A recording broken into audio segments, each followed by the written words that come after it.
Coming up, New Zealand's population surges the most in 30 years. What are the similarities with Australia?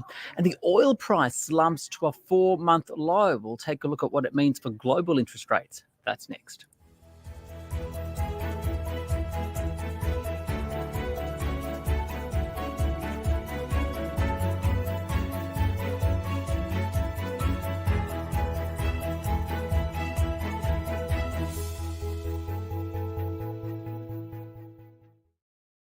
This is your daily 10-minute business and finance news wrap for this Friday, the 17th of November 2023.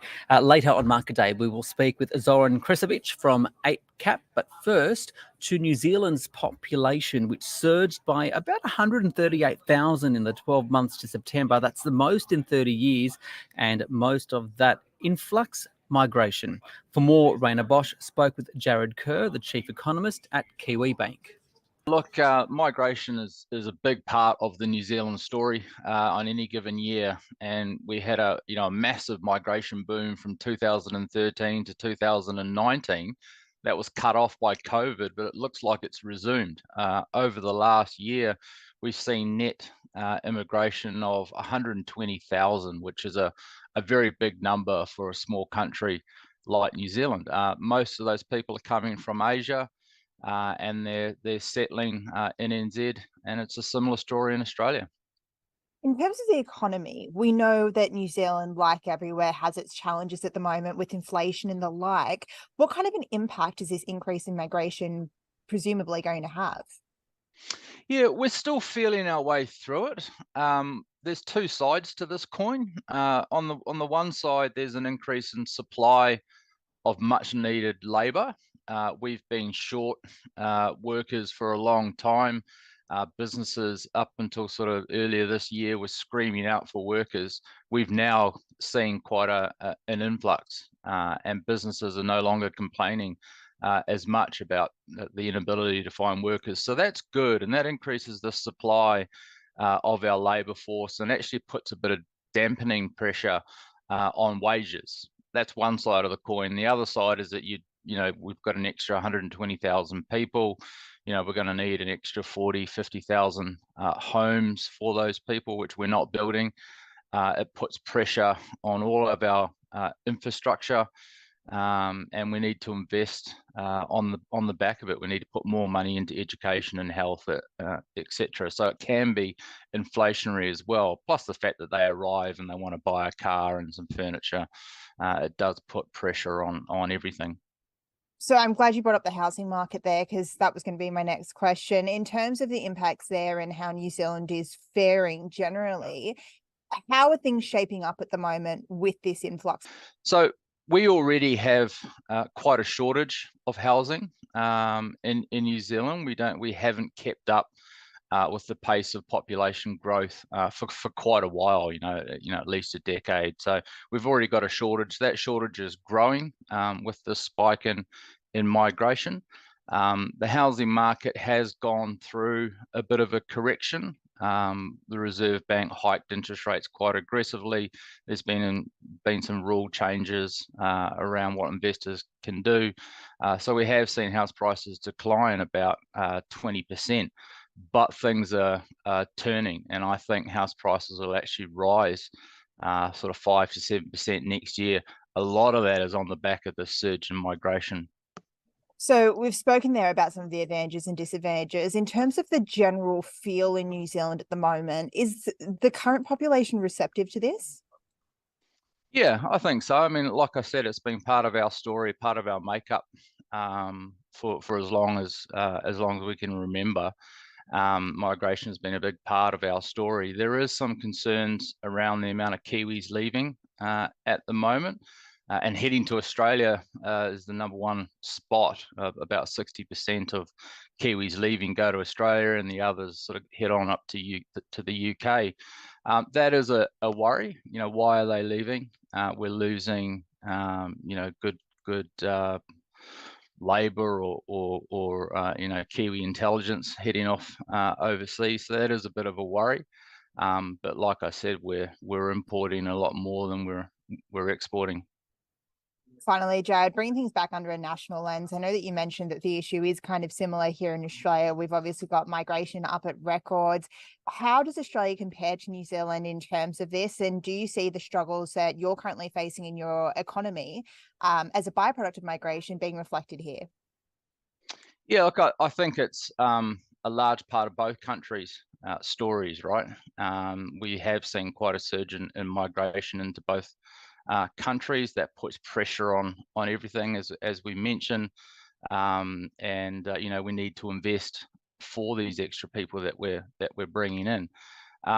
It is an important part of our demographics. So if you look at Australia's population and New Zealand's population, and you sort of forecast, you see people's forecasts into the future, our populations don't peak because we import people.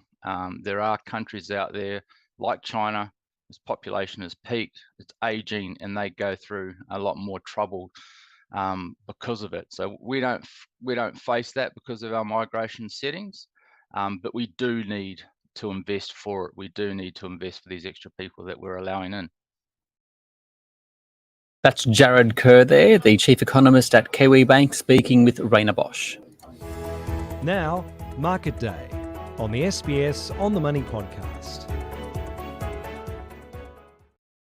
Energy stocks led the declines on the Australian share market today. The S&P ASX 200 down 0.13%, 7,049. For more, I spoke with Zoran Kresovic from Eightcap.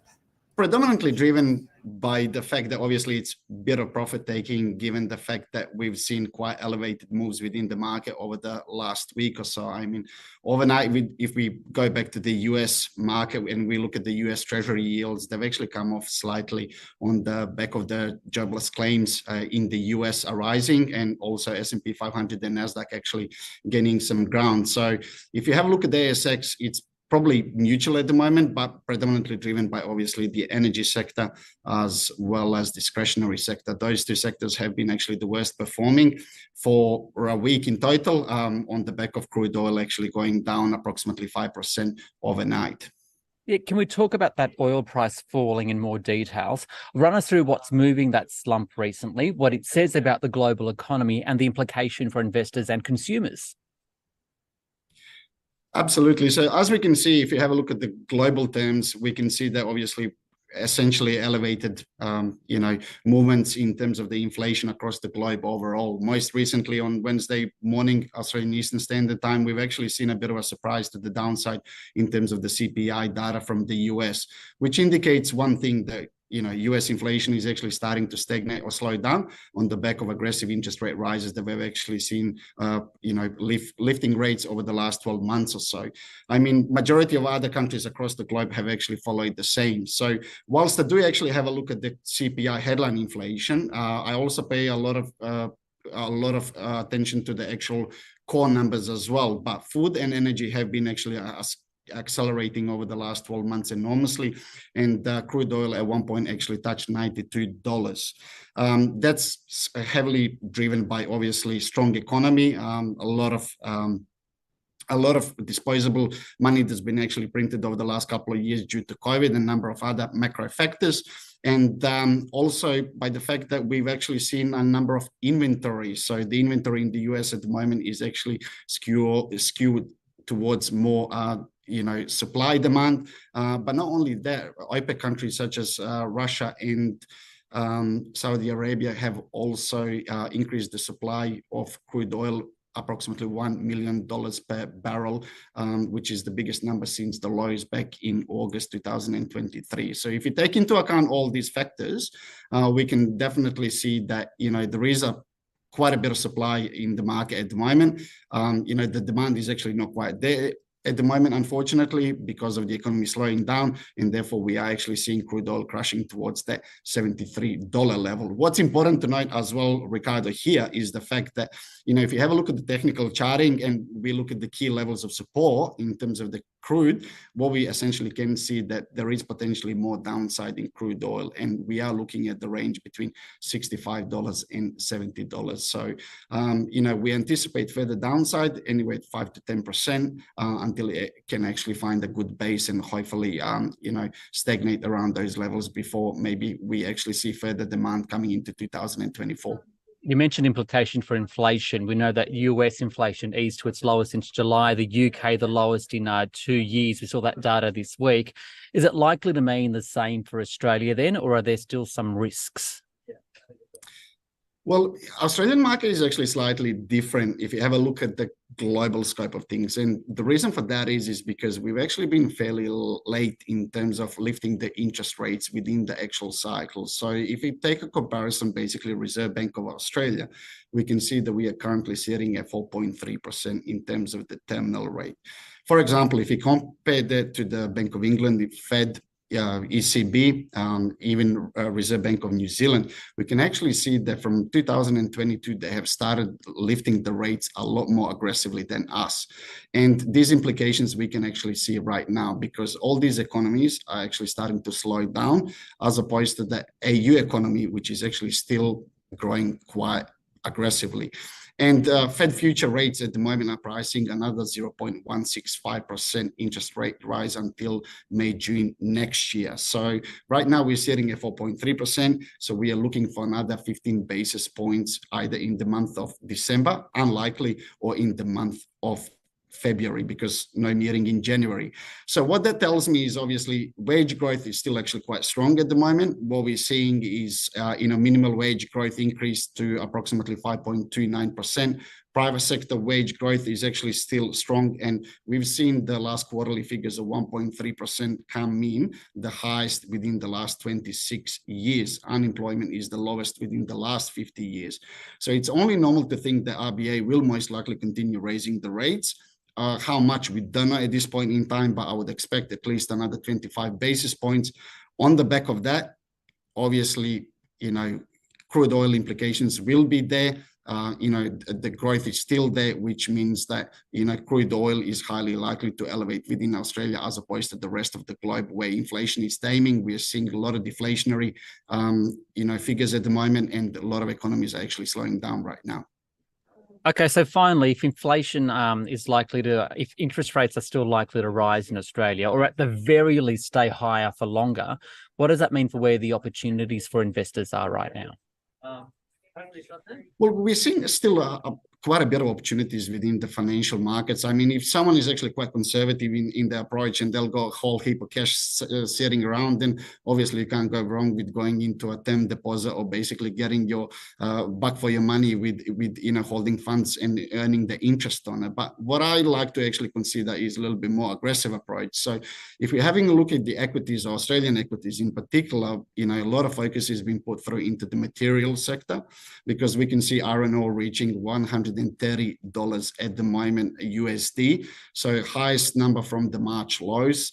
It seems like actually Chinese economy, whilst there is a lot of challenges and a lot of difficulties going on at the moment, there is still a scope for the actual pickup and growth because IMF, International Monetary Fund, has actually revised the GDP growth for China from 5 to 5.6%, for the rest of the 2023, as well as further growth in 2024. So we still might get that growth out of China. And given the fact that we are an exporting nation, 30% of our exporters are going to China, given the fact that obviously that political and macro, playbook is also playing in their favor as well. We've seen the president of China meeting the US President Biden over the last 24 to 48 hours. So things are going in the right direction. So material sector is definitely one that I would be focusing on, as well as the actual discretionary sector as well, because whilst the discretionary sector has been under a lot of pressure and household incomes are under a lot of scrutiny at the moment with having less disposable income,